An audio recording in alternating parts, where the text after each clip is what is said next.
European leaders have agreed to increase pressure on Russia through further sanctions after Donald Trump briefed them on his call with Vladimir Putin. This was confirmed by German Chancellor.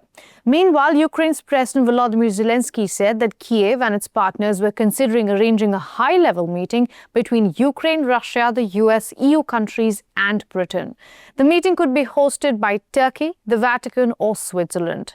To get us more insights and developments is joining us Thomas Sparrow, DW's correspondent from Berlin. How confident are European leaders that these sanctions against Russia will have an effect, Thomas? Well, this is the 17th sanction package, 17 since the war in Ukraine began. So very clearly, from a European perspective, sanctions are having an effect on Russia, specifically on the Russian economy. And it is also clear, based on the fact that this is the 17th sanctions package, that this is, if you will, the preferred way in which European leaders are reacting politically when it comes to punishing, if you will, Russia. However, there is a debate here in Europe. It's not necessarily a new debate, but it is a debate that has intensified in recent days and in recent weeks about the specific impact of those sanctions. Because while some obviously understand that it is affecting the Russian economy when European leaders, and not only from the European Union, but also the UK, impose sanctions against Russia, there is also the belief, especially by those who see these critically, that they are not affecting how Vladimir Putin views the war. They are not helping to change Vladimir Putin's mind on what he wants or not to do in Ukraine.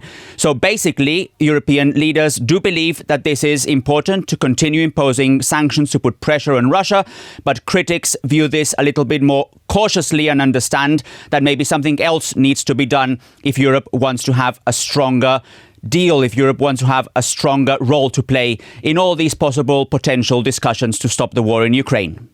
Right. What are the main obstacles that have so far prevented a ceasefire agreement? European leaders want that ceasefire agreement to happen before leaders sit at that table, whether it is in the Vatican, in Turkey, in Switzerland. They would like Russia and Ukraine to agree on that 30-day unconditional ceasefire before those negotiations start. That doesn't seem to be the position from the Kremlin and specifically from Vladimir Putin. If you ask why that might be the case, why Russia views this differently, part of the analysis that is being discussed here in Europe is that Russia might fear that a ceasefire would buy Ukraine time to rebuild, to rearm, to get more strength, to also work more closely with the European allies. So that may be a reason why Russia is against this idea of having a ceasefire before negotiations. That is really the question of when it comes to this ceasefire.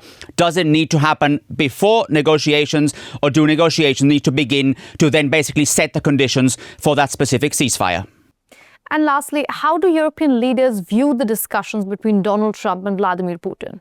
They clearly understand, talking from a European perspective, that Donald Trump and more broadly the US government play and can play a very significant role when it comes to finding a solution to the war in Ukraine. So from that perspective, they do view it positively, although cautiously positive, the fact that the US president has, if you will, an open communication channel to the Russian president. Where European leaders are a bit more skeptical and in some cases even openly critical is the fact that the US president has sometimes sided with Russia's President Putin and not necessarily with Ukraine, which is something that you very often and very openly hear from the European perspective. So while they do favor the fact that the US president and the Russian president discuss possible outcomes and possible discussions on Ukraine, at the same time, they are very cautious, if you will, about the content of those discussions. And that's why they believe that European leaders should also have a very important role to play when it comes to peaceful negotiations in Ukraine.